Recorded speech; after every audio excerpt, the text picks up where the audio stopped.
What's up, guys? This is episode 10 of It's Still Our City. Lady E. Lady motherfucking E. Oh my gosh. This one was definitely an honor. This woman moved here when she's 18, and she's still killing it when she's 81. I get a lot of messages from people that have been getting more and more into the podcast. People are binging this, that, and the other. Every now and then I'll make small talk with y'all, and I'll notice you haven't finished this one or haven't finished that one. This is a must. This is a must, start to finish. This woman is so beautiful and captivating. And like I said, this was an honor. You have to go from start to finish. And what she does at the end, oh my gosh, you can't write that shit. And just now, we just edited it, and I listened back. And I cried a little, and I'm not bullshitting on that. Lady E, I'm sorry for cussing so much. I got a lot of love for you, too. I don't remember people's names either, but I love them all as well, just like you. You're an absolute fucking saint. Man, you are such a staple in this community, and I am so thankful and absolutely blown away that you said yes to doing this. But man, you made my heart glow big, just like you do with everyone else. Thank you, Claire and Notterly, for producing this. Thank you so much, Fuzzy Cactus, for hosting us. Thank you, Tony and RVA Magazine, for having our back and putting this out. This is episode 10 of It's Still Our City. Lady mother fucking E.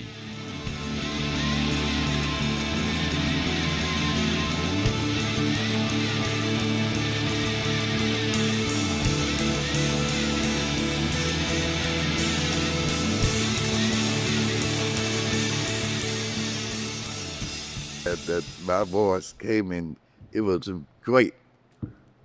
I would save my life. Really? Oh, whoa. Are you rolling?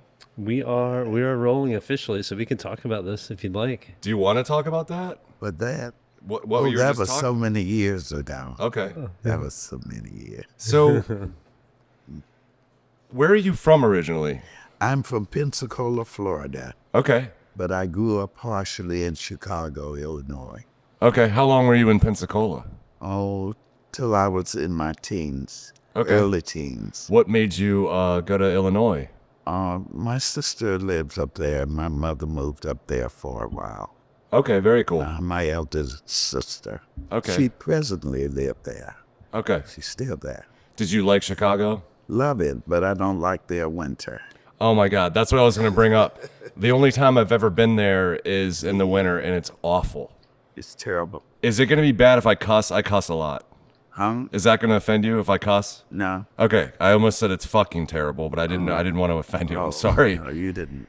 Yeah, the only time I've ever been in there is in the winter, and I felt like it wasn't fair. I felt like I couldn't enjoy the city, because every time I was outside, it's the windy city. Oh, yeah. And it was cutting me up, man. And it come right off of Lake Michigan. Mm-hmm. That wind, it is the coldest place. I mean, anytime that you are waiting for an L to go to school, because they don't close the schools up there when it snows. Yeah.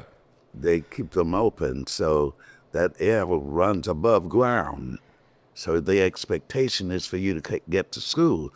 So you're waiting out there for the L, and something as much as spitting, it dissolves in front of you. Oh yeah, it'll freeze. Yeah, it'll freeze. And I mean, that is something that really I didn't want to be tripped me out. I didn't want to be gross, but that happened to me. I spit and it Yeah. froze and it hit the ground like. I did it. What? I did it. So you said you moved there when you were in your teens. Yeah. Were you going to school there? Yeah, I was going. I went to DuSable High School, which is located on 49th and Wabash. Okay. And I'm told that school is still open. That's cool. And this is way back in the 50s, But I went back to Florida, Pensacola, to do my senior year. That's when I moved back to Florida. Okay. What'd you think of Pensacola? Well, I love Pensacola, but I also enjoyed moving away from it. Well, especially at that time in your life, you're a Yeah. teenager, you're growing up. It's good to get something different. Oh, yeah. But I'm sure it felt good to come back though too, because It was okay coming back because my brother, he went to Chicago, but he didn't like it, so he went back to Florida. So we were like 2 years apart in age. is he older? He's deceased. He just died in February. Oh my He gosh, was I'm he so was sorry. 2 years, and a couple of months older than me. What was his I name? was the youngest. What was his name? His name was James Brewer, but they call him Joey B Joey B. because he used to be a disc jockey. Oh, sweet. Uh-huh. I'm really sorry to hear that. But he was in Pensacola, and we were the last of five. My mother had 5 kids. Well, 6, but she was deceased when I was born. I mean, by the time I was born. But my brother, he and I wanted to graduate high school together. Yeah. Give that to my mother as a gift. With Oh, nice. Her last 2 coming out, which we did. I was 16 and he was 18. So we graduated class of 1959. Oh, you graduated at the same time. Yeah. So you were killing it. You were doing good in school. Oh, yes. I finished when I was 16. You wanted out of there. I did. Okay. But my dream was to be a lawyer. Okay. And I was going to go to law school, which I could have easily done that and gave it about 8 years. Yeah, But- that's tough. But I met my husband, my first husband, met him on my graduation day on the beach. Okay. I shouldn't have went to the beach that day, but I did. After graduation, a lot of us went on the beach in Florida. It's such a beautiful beach. So did he just approach you and start spitting game or something? Did he just approach you and start he talking? Called my eye. Okay. And he met me, and after that, we dated for about 6 months, and then 6 more months, we married. I married him when I was 17, and that's how I ended up here. Okay. He was from Virginia, Oh, okay. so You're making my but life he- easy. But he was in the military, Okay. in the Air Force, so he brought me here. He was based in Florida. Then when we left Florida in '61, he went to Okinawa, Oh shit. and I stayed here. He went overseas. Okay. Yeah. So, needless to say, we didn't have kids then because we were married about 4 years before I had my son, my first son. 61 in Okinawa. Was that like before? That's before Vietnam. That was just a little bit before that. My father at one point was based in Okinawa. Yeah. Because that Vietnam thing happened right after then, I think, probably a year later. How old were you when that went down? Well, I guess you were in your 20s by then? Or no, you weren't yet. Well, when I came here, I was 18. Okay. I was 18. And funny thing, I laughed last year when I was 81. I said, I've been here long enough that it switched around like Switch that. the numbers. Same numbers, but they reversed. So, That's good. So I'm assuming you just really liked Virginia. yeah, Virginia's okay. I've seen a lot here. Okay. It was not an easy adjustment because Florida is a great deal different from Virginia. Yeah, especially Pensacola. What was it like being that age during Vietnam? Me? Well,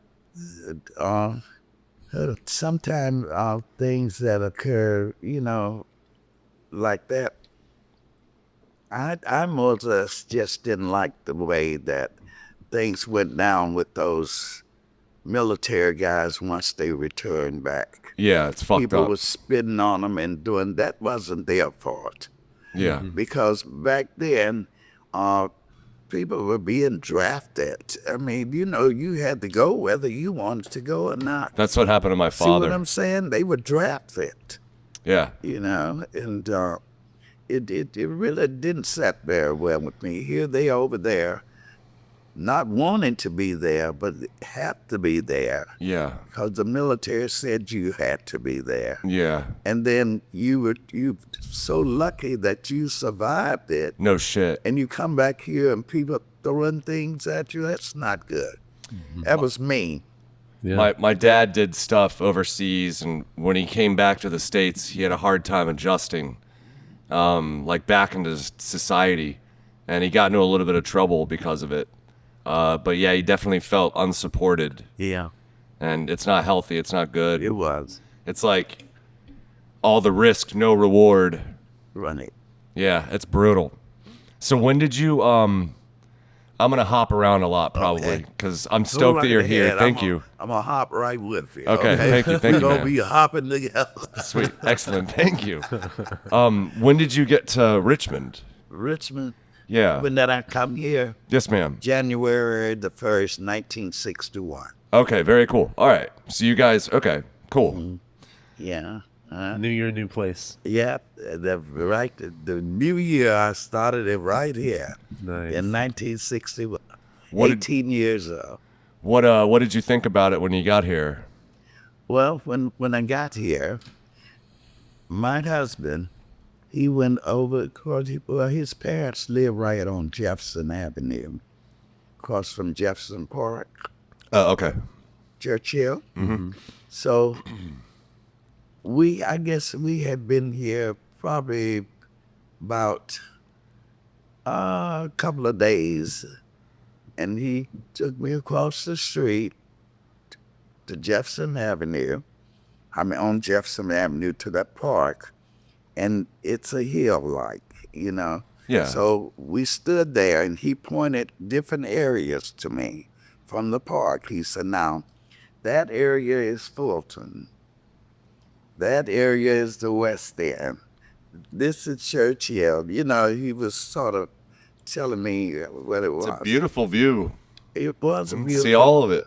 Yeah, and it was like it was at night, and it was lit up. It was beautiful. Yeah. But he also told me, said, "Now that area there, to my Fulton at that time," he said, "don't go down there." So I'm obedient. I don't know this town, so I said, "Okay," and I didn't. Yeah. I didn't go. But my first impression, I didn't like here. Okay. Because I really didn't want to come here. Oh, I'm sorry. I wanted to stay in Florida while he go over, Yeah. because I'm from a military town. But he said, "Well, if you love me, you'll come to Virginia." So that's how I ended up So Okay, when did you realize that you were falling in love with Richmond? with Richmond. Yeah. Or did you ever? Okay. Let's put still it out. like, so Richmond embraced me after a while. Richmond fell in love with me, and I learned to live here. Hell yeah, We're okay. gonna leave it that way. I hear you. I hear you. Okay. When did But- you start performing? When did you realize you were so good? Like, cause you play piano, you play a few things, right? Not really. Oh. I can play but a little piano. Okay. But I'm more or less working on the harmonica. Oh, okay, cool. That's what I'm working on. My father wanted to teach me when I was like 5 years old, but back then kids were something else. I didn't want them to tease me. Oh, you thought you'd get picked on for the harmonica? Yeah, Shit. so I didn't want them to tease me, so I didn't learn it. But I wish I had, because if I'd known I was going to end up singing the blues, Yeah. I sing all different things, different genres, but really blues is my forte. If I'd known that and blowing a harmonica, I would have been a monster by now at 5. And by now, Yeah, oh my you would be goodness. very, very good. So I'm not even going to think about it. Okay. That was my chance I missed. So how long have you been playing it again now, though? I play with it, I don't really do it out. I'm still working on it. Did any of your siblings also like do any music stuff? All of us, we were singers. All of you were singers. My Okay. my father was a singer in a quartet called the Flying Clouds of Pensacola, Florida. They used to travel. And my mother, she could sing, but my mother was a minister. Oh, okay. Uh-huh. And since I was 8. And my sisters and brothers, they could sing as well. Yeah. That sounds really fun. There's a lot of music in my family. Family member that really stood out to me that made me excited about it is I had a great uncle Chester.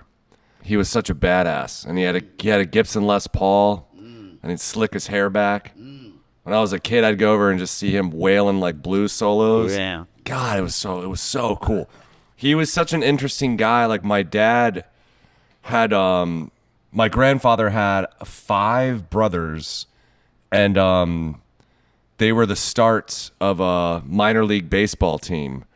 So every name back to back was Christie. And all these tall dickheads with big noses coming out, giving you a shitty look. You're playing against the whole family as the starting lineup. But he kind of went to music. He always really liked music. The rest of them were kind of farmers and real hard workers. Yeah, he was always into music, and I was obsessed with him. Like he had a wonderful wife, this very tiny woman, Betty, and she would play drums for him. And it was just so cool seeing the old black and white photos of this little lady on this huge Ludwig and him on the guitar. So that's what got me into it. I have a brother that's 3 years older, and he's extremely talented at music. And yeah, I'm really thankful that we're like a music family. Good. It's cool. It makes you a lot tighter. You can put the bullshit aside. Oh, yeah. So when did you start getting acknowledged in Richmond when you first moved here? And when did you start performing? Did you link up with a band or anything? But see, what really got me known in Richmond was I bought the mini dress here when I came here. You what? I wore the first mini here in 1960. Oh, mini dress. Oh, Yeah, oh, cool. In 1961. So people knew I wasn't from here because they were wearing maxis. And that kind of first got their attention, you know. Stuck out like a sore thumb. Oh, yes, for about 4 years before they started. I was steady wearing them. Yeah. How about that? That's that awesome. should tell you I'm not scared to set a trend. Okay. Yeah. Hell yeah. Until this day, I'm still that way. Yes. Yeah, that's so cool. But then, basically, I really started getting. Nobody knew I really could sing because I wasn't singing. Oh, okay. But I was. They opened the Coliseum. Not the Coliseum you're aware of, but it was a Coliseum on First and Clay, which is a church now. Right? Oh, yeah. That big church right Yeah. on that corner, that was the original Coliseum. Yeah, it's like right when you get off that highway exit, it's up on the right. It's know where Mama J's? Yeah. It's that church right there, First and Clay. Is Mama J's still there? Uh-huh. Okay, good. It's still there. So that Coliseum brought so many entertainers. I mean, it was nothing for you to go see Wilson Pickett tonight and Ray Charles tomorrow night, Martha and the Vandellas. I don't know why it's not listed historically. Huh, yeah. You understand? Because I saw many, Smokey Robinson and the Miracles, the Manhattans, Ruby and the Romantics. I can go on and on. Yeah, wow. The people that I saw in that building perform. And it was about $5. Yeah. Matter of fact, I used to work there for a while. Oh, cool. And during that time, you know, just like you and I sitting here talking, that's the way you could with the entertainers, you know. They'd sit out there and talk with you, you know, no bodyguards and all that. That's really, really cool. Really. What were you doing? What was your job there? I was well, they call them servers now. I was a waiter. They call them kiddens then. Kittens. Okay. We were All right. kittens. No, we didn't have on them bunny outfits. We had on pants like these I'm wearing right now, and a blouse, and you tied your little blouse up like that. There's That no, was no it. costume involved. So it sounds like a classy joint then, kind of like a It sit was down. real nice. People were coming here from everywhere. D.C., New York, you were to that club. That's so cool. And it was, Thank you for sharing that. Till this day, I don't know why, but we showed up and he left town, the owner. Oh, the owner. Yeah, he gave it up. I don't know why, because the club was flourishing. I mean, it wasn't doing bad business. What was the name of the club again? The old Coliseum. Okay. James Brown came, you name it. You saw James Brown? But he didn't perform when he came. Okay. When James Brown came, as far as for 4 o'clock in the evening, the show is not going to start until 8. As far as you could see, that way, I bet. this way, people, you saw no end to people. So the fire marshal came. Oh, shit. Let me tell you, well, it was people already inside the club. You know, it was packed and all outside. So the fire marshals came and they told James Brown, they said, well, you can do 2 hours for the ones in here. When you finish that, they go out and let the other ones come in Okay. for 2 hours. Yeah. That's a long night. James Brown said, no. I don't do no 2-hour show. I do 4 hours straight. That's Whoa. why they called him the hardest working man in show business. Once he hit stage, there's no intermission. Oh, He that went is... straight through. That's why they named him that. That's a cool fact. I never knew that about him. I didn't know it was that long. yeah. That is crazy. He said, I don't do no 2-hour show.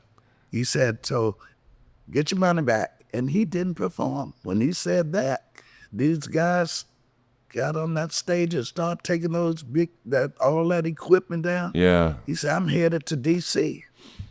Whoa. He did not perform. That is such a bummer. How'd the crowd take to that? How did the We crowd? were disappointed because, that's why so many people had came. Yeah. They came to see him, But the fire marshal would let him do his show the way he wanted. He was that way. James Brown stood on whatever he believed. That was it. No ifs and buts about it. Yeah. And he didn't care how much money was involved in it. Yeah, he was a badass. I'm That would've- serious. That would have been wild seeing him, especially back then. Holy smokes. Yeah. Thank you so much for telling me all. I had no idea the history of that building. That building got some history. Seriously. I want to go in there now. I mean, some of everybody that I can sit here and think of that was recording back then, they came. Should I pick that up? The Shirelles. Sorry, someone's calling. This would be a good time to talk about the venue that we're recording in right Oh, now. yes, we're in the Fuzzy Cactus today. Thank you, Mike and Paul, and everyone involved for letting us hang out here and do our thing. And you guys redid the floors today, They look great. and they look incredible.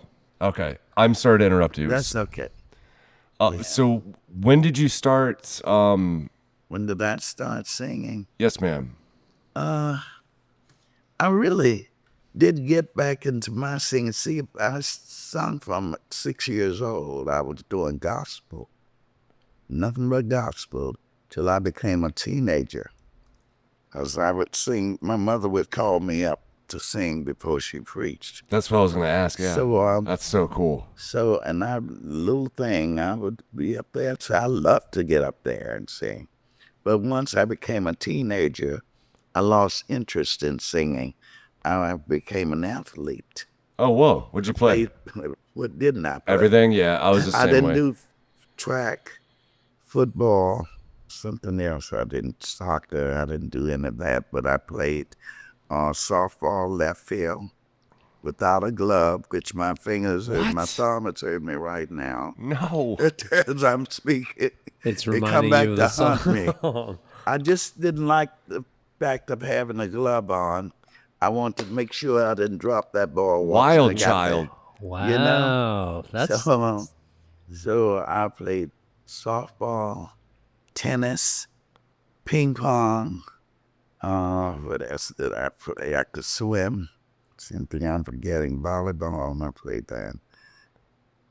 But I didn't do basketball and track and none of that. hey, Yeah.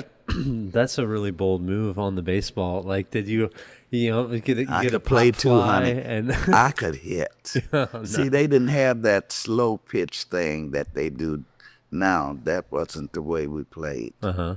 Because that's But you were catching air balls? yeah, I catch it like. But you think I'm bad? We played a team out of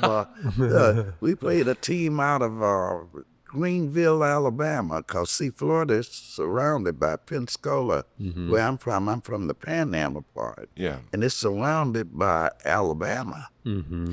So this team was from Greenville. I'll never forget them. We thought we were bad. No, those girls could reach up like this without a glove and catch the ball with one hand. Oh, whoa. Now that's bad. Yeah. That's so cool. And, I remember when I was a kid, we were on a team, soccer team, and we were crushing everyone. And we got through like certain levels or tiers of games, and we played some out of town team called the Hawks. And all of them were little dudes. We thought we were going to smoke them. They made us look so stupid. They're like kicking it between our legs. Just we all had dunce caps. By the end of that game, they beat the shit out of us. It was like 12-1. I think there was a coach forfeit. Oh. Or we're like, nah, screw this. It's done. yeah. I played basketball, baseball, and soccer. Just because, You got this height spot. yeah, Now my I'm a giant mongoloid, so everyone thought I'd be good at sports. well, see, once I had my wrist operated on, had a ganglion cyst removed.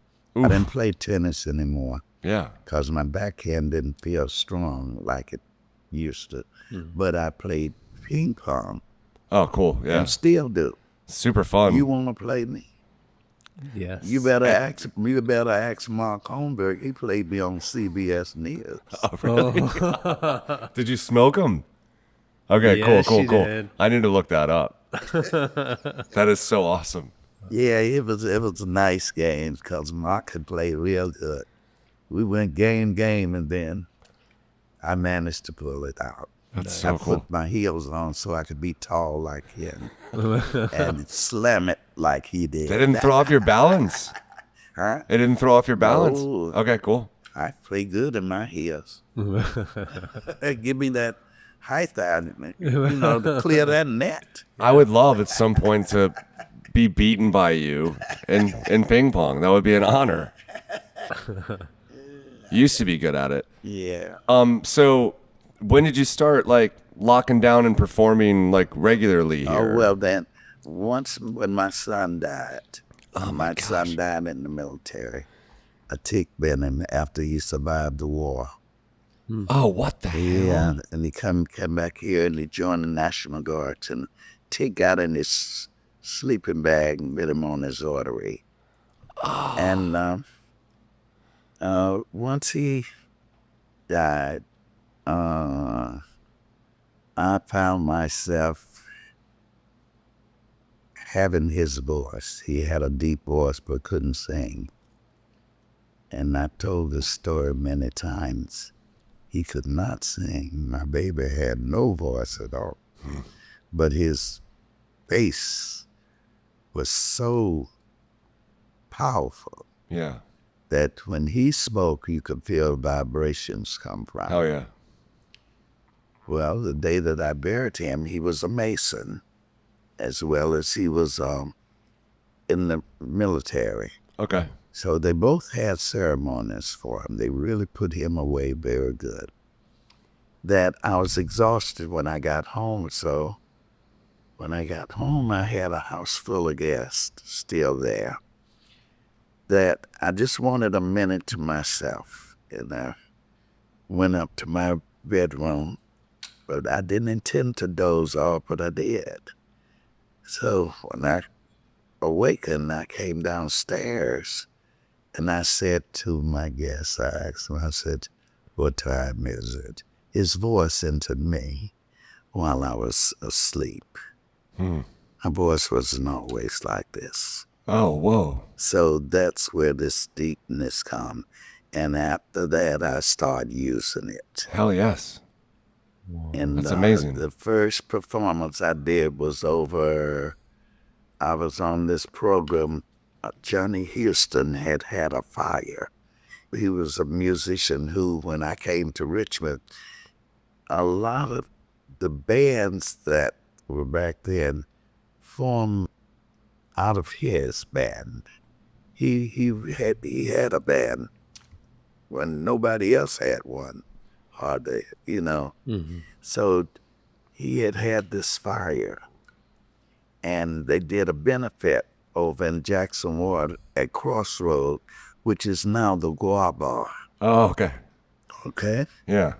Because I sung in there a long time too, over at the that Crossroads. Okay. So I went and signed up to sing on that benefit, show for him. And I did Stormy Monday, I'll never forget. And I told him, I said, I don't know the words, but I'm going to sing it anyway. And I bought a house down with Stormy Monday, but I was putting what I wanted in it. Okay, good. Make it your own. But that was the first, it was packed. That was the first really show I was on, right there.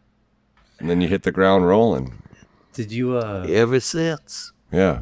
did you kind of what do you make of the voice change or that experience? Like, did you have a sort of internal conversation with him about, like, all right, I see what has happened here, and I'm gonna do something with it, or I don't know, like, Talking about my voice? yeah, like, Well, when I found myself with it, I said, that's when I started going out singing more. Yeah. And every time I would sing, I feel better, like he was with me. Hell yes. It was comforting me. You see what I'm saying? yeah, Yeah, that's so And, cool. That's beautiful. And till this day, when I sing, I consider I'm still going through my grief process, although I've gone through it and I've reached my acceptance stage.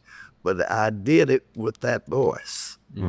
That's what got me through mine. I mean, everybody grieved different.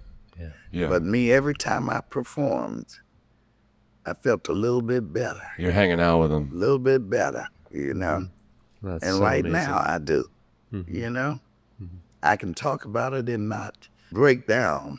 Yeah, See, I used to really lose it because that was my baby. yeah. Yeah. It becomes a way that you can connect with him Yeah. every single And time he you was sing. tall. He was taller than you. He was 7 That doesn't feet. happen often. 7 feet. Yeah, he was real tall. Damn. I'm shrinking now. I'm like, Yeah, I'm they 6'5". tell me about it. They tell me, lady, you tall. I'm like, no. My limbs where I used to be tall. I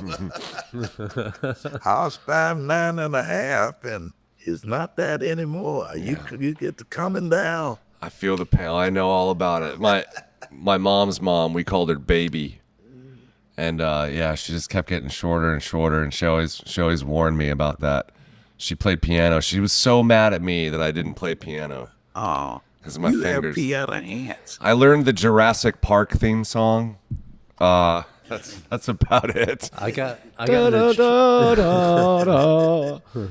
into my father plays piano. Yeah, I play guitar, but I've started singing and playing piano in church and at weddings and stuff. But with piano, I would just try to memorize the song. I didn't want to learn to read the sheet music, so I would just memorize what I knew the song sounded like. And at my lessons, I would just pretend to be reading the music, and I would get in trouble with my teacher. They'd be like, no, start from this line, and then I got exposed. But, piano was fun, but I really just want to kind of freelance. I a little wish bit I more, could you have know? learned piano or organ or something. As my father, he played the accordion, he played the organ, piano, blue harmonica. What else did he do? And he sung first tenor. Oh, whoa. It's a funny thing, all the males in my family sung first tenor. And all the females, my sister, they were alto, one of them. The other one, she's soprano.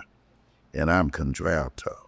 There's a record that was pressed, and it's great uncle, some sort of cousin. I don't know how the hell to put that together. And I think his wife, but yeah, it was Yeah, okay.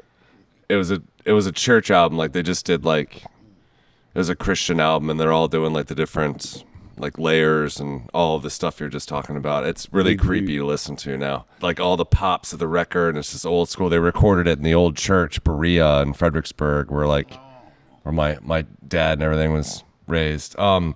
Sorry, enough about me. So when did you realize that you were doing the damn thing here and people started showing up all the time?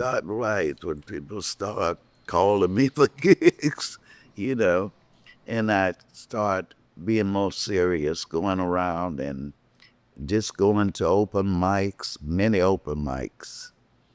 I'd go to all of them and I'd get up, sing, sing, sing, sing. You know, that was to build up my timing and different reasons. I would go and sing on the open mics. It's a good experience. I think everybody should do that. You know, I've seen you kill some karaoke nights yeah. at Don't Look Back. I sung there last night. Oh, perfect. I never forget my beginnings. Open mics and see, the karaoke came later. I'm still learning how to do that because by having bands, I have two bands. By having bands, I'm used to live bodies behind me, so Oh, I'm yeah. learning karaoke. But it's also good to know it because it helps you keep your vocals up. Yeah, yeah. You know, You can keep your fighting weight with the voice, Oh yeah, but then also, yeah, you're naked up there when and you're all by yourself. Yeah. Is James the host at Don't Look Back still? he's still there. Okay, excellent. Shout out James. He and Selena. Oh, okay. Oh, yes, Selena. Selena, because when he's not there, she shows up and does. Shout out James and Selena. Seriously. Yeah. So- they've been at it a good little while. What do you think about what's happened to the city? Do you think it's a huge change? Does it worry you? Does it seem something that's like a good thing, a bad thing? I mean, it's had to have changed a lot. It's both ways. Yeah. Some good, some not good, Yeah. you know. But basically, compared to when I first came here, I think it took a lot of adjustment on my part because it's where I come from, Florida. Like I say, in Chicago, they were more, like if you went out, you went to a club, Here I came here, I had to go to places like Boys Club, which was on 25th and Seabrook Center. This was where people were taking me to those places, and I wasn't used to that, and even to the alcohol, it just was too stiff. What am I trying to say? The laws here concerning your nightlife here Oh, okay. was a little bit too strict. Okay. You're so restricted with your alcohol. That ABC controls everything and all that. Mm-hmm. I remember I was getting ready to go to Chicago to visit my sister, and this was back in 66. They couldn't even open the bar while they were in Virginia. The train couldn't open the bar until they got out of Virginia. Oh, the train. Yeah, I was on the train getting ready to go to Chicago. Yeah, that's weird. And tell me the same thing, the airplanes. said, you can't get no drink when it was flying over Richmond. What? And yes, Yeah. this is how controlling it was up here. Because now, where I come from, if you walk the street with a beer, liquor in your hand, no police gonna bother you. We're not controlled by ABC, Yeah. And most of the liquor stores there got a bar in them. See, so I had to go through a whole different mindset up here. I hear you. I just wasn't like where I'd been, like Chicago, where you go and look to make your market, and they call when you get your groceries, make a market, that they got liquor right in there. You can get all, but so Some ABC stores, like, yeah, you can just straight up get shots. talking about the ABC store now that they let you have a little shot or something, like if they somebody's promoting their No, just like other states. Like, there's so much yeah, more the other relaxed. states, There's so much more but relaxed. I'm talking about here wasn't that Yeah, no, way. here is all, even in, like in the 80s and 90s growing up, Virginia always seemed to be super, super strict and tight. Where when you go to Chicago or go to Florida, I lived in Florida for 5 years, and like, to see like they have more liquor in their convenience store than some of our Virginia ABC stores have. It's like, what? How does this work? I tell you one thing: a person trying to bootleg wouldn't make it down in those areas because the right. places stay open late. Yeah. Yeah. I mean, Yeah, all wide open. night if they want to. It's not. Some of them have like drive-throughs. Yeah, Like, they straight do. up. They do. They have it in my hometown. So, But not only that, and then, the people, they don't take to you quite right away here. Where I'm used to Southern hospitality. oh, okay. See, I'm born in the South, Yeah. and Virginia, it takes some work to get people to accept you here. Pretty clicky. They are. Yeah. I mean, to this day, I still see that. Oh, it's still here. I still see it. Yeah. So I'm so used to, hey, how you doing? Hey, Richmond is not that way. I hope I didn't make you feel that way when I met you. You didn't. Okay. Well, nobody does now. See, I told you I learned to live here. Yeah. Now Richmond loved me. But Yes. I paid my dues for it. You definitely hear did. me? Yes, I ma'am. went through it up here. What's the most wild thing that's ever happened when you've played a show? I'll go first. You want me to go first? Yeah. And it's gross. Oh man. Here we Someone impaled a dead crow from the parking lot over a mic stand and set it on fire. Oh. And then it started like a complete riot. Like, Oh my goodness. people were fighting, people were taking bottles and throwing them at the bar and breaking shit. I don't think that's happening on a Lady E show. I don't think it is either. I figured I'd But go first. But I can't really. Your manager is mortified. I can't really recall a wow. Wild shit. Someone falling off a stage, maybe a fight, something crazy. Or how about just a memorable one? I'll tell you. We'll get to that. I tell you. I was over in Petersburg. I forgot all about that. Yes. I was singing at the Military Retiree Club Okay. with a guy called Rob Gray. Had a band that he played at the military retirees, and he invited me to come over there. And I was doing this song. I was singing this song, and I don't know how in the world I ended up falling. I fell. Oh no. But I sprung back up so quick. Nobody knew. They thought maybe you're doing some like James Brown shit. I guess they thought it was, Just being wild. I was singing that song, and I mean, I was really rocking it. And all of a sudden, I found myself on the floor, and I sprung back up like that. How I did that, I don't know. you know. But yeah. that's about the wildest thing I've seen with me, because I'm very selective where I agree to sing at. Okay. I don't like rowdiness, you know. I don't like, I've got to sing and run, you know, Yeah. because this breaks out, you know. I'm careful where I say, yes, I'll do a show. Yeah. So, Speaking of shows, you said that you might have another one coming up at the VMFA at some point. probably by August sometime. Like, I'm so sorry I didn't know about Friday. That's yeah. man, I wish I could have seen that. Yeah, it was good. Fire. Dang. Yeah. What do you think the show at the VMFA will be? And you said August? Yeah, probably by August. But during the summer, I'll come.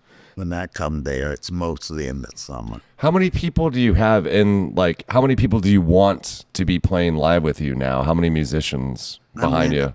In my band? Yes, ma'am. Now, my big band has 12. 12. Sweet. And that's my bluesy, jazzy band. Cool. Because sometimes when I'm doing jazz, I may throw in a blues. If I'm doing a blues, I may throw in a jazz. So they can go either way I go.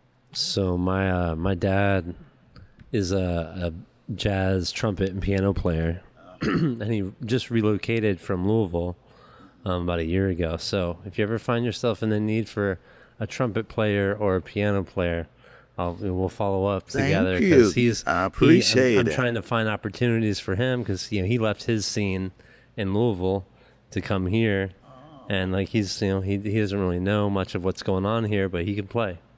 Oh, good. Yeah. 'Cause I'm always, keep my eyes open. That's how I selected my band. Bands, I put a S to it, because I would go around and listen to everybody, which I still do. I go around and I'm in your audience, but I'm observing you. You know, I didn't just put those 12 together like that. I carefully selected them. That they didn't even know I would be observing them. That then because everybody can't play together, you got to be very careful in selecting. You watch people's behavior, and I guess that came from me working 60 years in behavior psychiatry, put it that way. Oh, cool. Okay, yeah. That was my main field, behavior test. So you got a real good read on people. Oh yeah. So what I did was to carefully select them, put them together. But for each one I selected, say 12, I've got 24. Okay. I got somebody You got some backups. each one. Yeah. That's cool. Yeah. Yeah. And what I like about my band so much, what I love about them, and the people love them, but we never rehearse. I don't like to rehearse nothing. Oh my God. No. That's I don't pretty care great. how big a show it is. No. It's a waste of my time. I can't imagine that the band I'm in, we have to rehearse. See? We have to. We can't. Tell her, is my band terrible? Oh, I know you're good. She brings everything together that no rehearsal is needed. Yeah. It evolves around her. It's like jazz musicians too. Like a lot of those kind of groups, you just go in and kind of you just do it, and it's like it becomes natural, and you're in your element, and you get tight, you get in the pocket. Man, that's terrifying to me though. That's scary to me Not as a to musician. me, I love it. Yeah, I love because, that. I love Because I feel like this. Well, how can you go wrong? See, If you I'm know gonna it. tell you something. I learned this a long time ago. I rehearsed one time. That's why I got that way about it. I rehearsed for 4 hours. Came the night of the show. That drummer was awful. Oh no. I mean, I got there early and I saw all this beautiful setup at Crossroads. Saw this beautiful setup.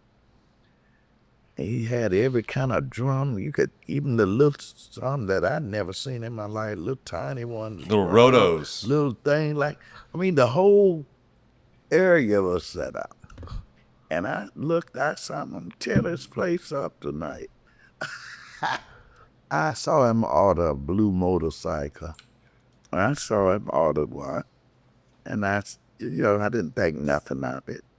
So when the show started, and I'm going, he's throwing me off. I'm just doing my singing. And he's not keeping my time and he's not doing anything, you know? So it got almost to intermission. A guy named Kevin Pryor, who had played behind me before. Kevin, he walks in. And when the intermission came, I went to Kevin. I said to him, Kevin, would you please get on the drum and save my gig for me? Because there were people there. I mean, it was crowded. People who have worked with me all at Tucker's and, the hospitals and clubs and just a variety of people. And so Kevin got on the drums for me. The guy, he didn't like it. He was out in the car crying, but I couldn't let him run my show. It made me I'm very, very funny about a drummer and a bass. Till this day, I'm still that way, It's a good way to be. And I don't like for people to get offended when I tell them I'm somewhere and somebody play behind me that don't know me, don't know my style, because I have a style of my own. Mm-hmm. You understand? Yes, ma'am. And they put them behind me and they can't play me. Mm-hmm. See, I don't like that. I don't like that because of the fact maybe you are a good drummer, but you should know the person's style, know two people really sing alike. Yeah. And especially I don't. Mm-hmm. Well, I don't never know what I'm going to do the next minute. Yeah. So you got to be up on your thing when you play behind me. Because I do as it coming to me. Yeah. Whatever's coming to me, I'm right on it. Mm-hmm. I'm gravitating toward that, And after that night, I said, never. And that's been over 30-some years ago. Come on, ask me if I know rehearsal. I envy that mindset. Yeah. Somebody called me, somebody come and sing on some show and say, we're going to have rehearsals. I said, honey, don't count me in. Do you mind if we take a small little break for a No, second? well, let's do it. Okay. Let's do it. Cool. And we don't have I'm enjoying talking to you, though. I'm enjoying listening to you. Sorry I'm cussing so much. Oh, that's okay, honey. I think I like the end. I always honor my father because he was the only promoter down south, which gave me a chance to meet, all of those interesting people as a child. Yeah. That still sticks with me. I was telling him that years ago, when I was really, really young, my father was the only promoter. I told you he sung with a quartet, but he was the only promoter in Florida that all those guys like Sam Cooke and Lou Rawls and all of them, I had a chance to meet them because he would book them there because they were singing gospel during that time in quartets. And being they didn't have hotels, a lot of hotels and motels and things like that in Pensacola, the people stayed at your house. Oh, cool. Yeah. See, and you got the chance to know them. So I got a chance to meet Sister Rosetta Thorpe, which I was telling him. They just did a big thing about her at the Hippodrome last month that I attended. And she was from Richmond. But I didn't know it till I moved here. But I met her as a child because I used to sing her songs in church. Oh. That's before she turned to be rock and roll lady. I mean, she was singing gospels. And my favorite by her was two songs, Beams of Heaven and Precious Memory. Whereas during this time, it was, well, me being a child, I didn't understand. It was segregated.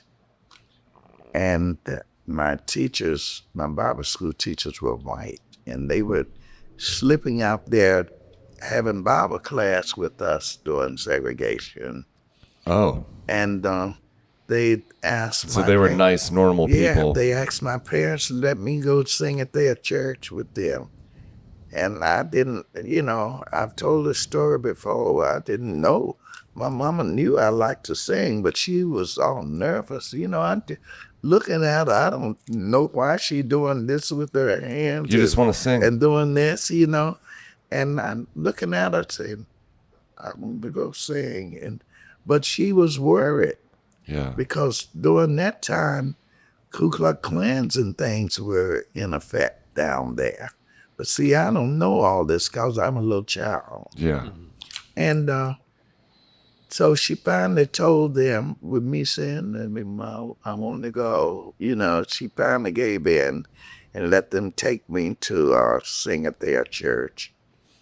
And they put me in their car and they covered me up. I thought they would cover me up to keep me warm. Oh, fuck. But they were trying to cover me up in case they ran into the Ku Klux Klan. They wouldn't kill them and wouldn't kill me.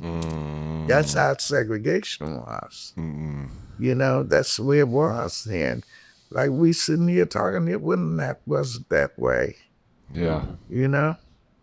And therefore, like I was saying, that prevented a lot of people from being able to stay at hotels and things. Like, when I grew up and found these people coming there, my dad had booking them there. They couldn't stay at the hotels. They stayed at your house. Yeah. That's smart. They stayed there because they didn't have no other choice. Yeah. That's horrible. I really don't have much input on that other than sorry white that's people were before fucking y'all insane. time, You all don't know nothing about that. But Yeah. it was terrible. I can only imagine. Do you want to share anything more about that? I'm nervous asking you about this. It's not my place. No, it's better now. Yeah. You know what I'm saying? Yes, ma'am. It's better now. What did you think about what was going on all through 2020 and how like powerful the city got in reaction to a lot of that? I'm really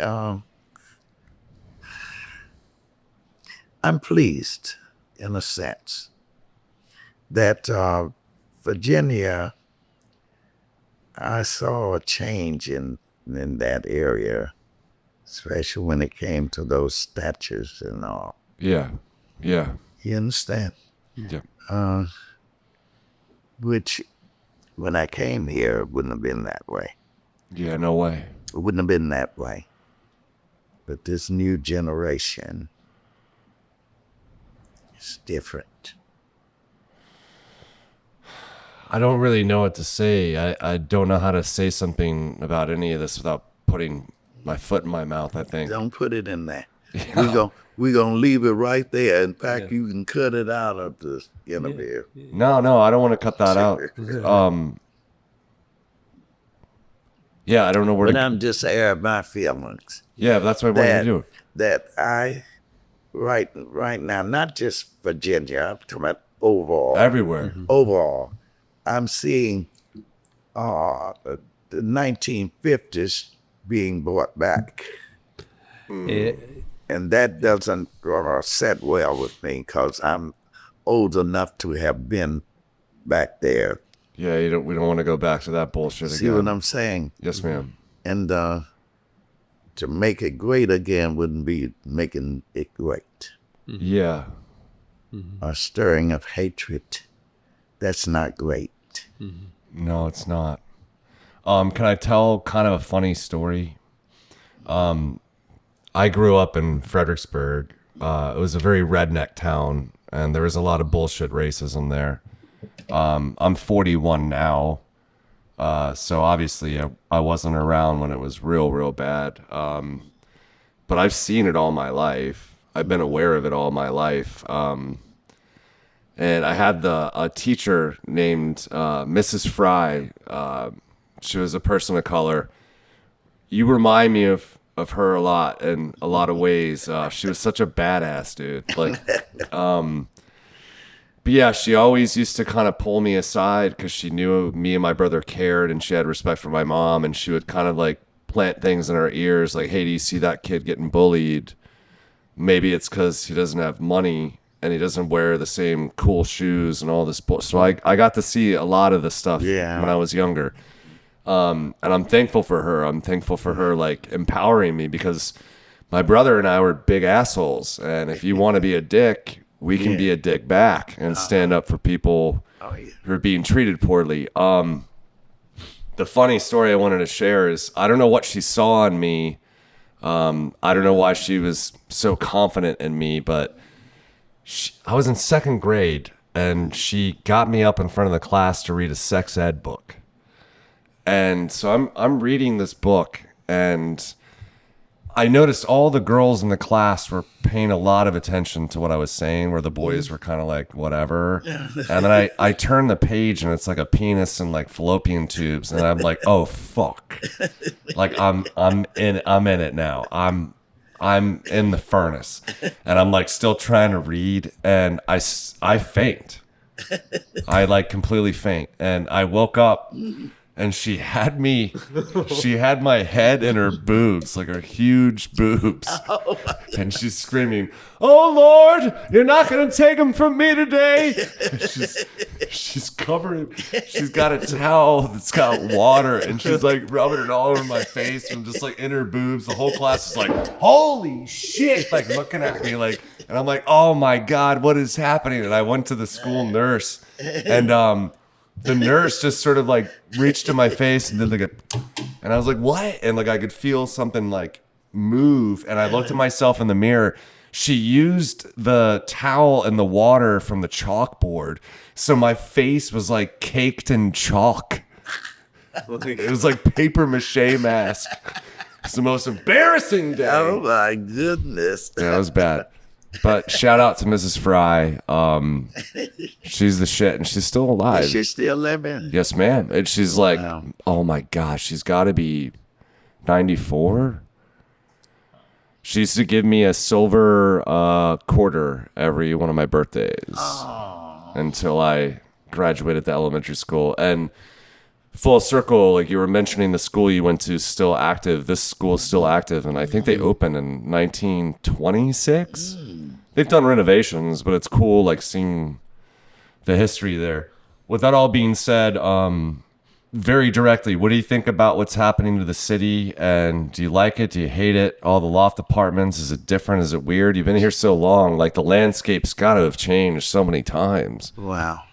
Well, I think they're putting up a lot of apartments and things that we're all of us going to have to start riding bicycles, because you're not going to have anywhere to park. No. And you're going to be loaded with tickets. Yep.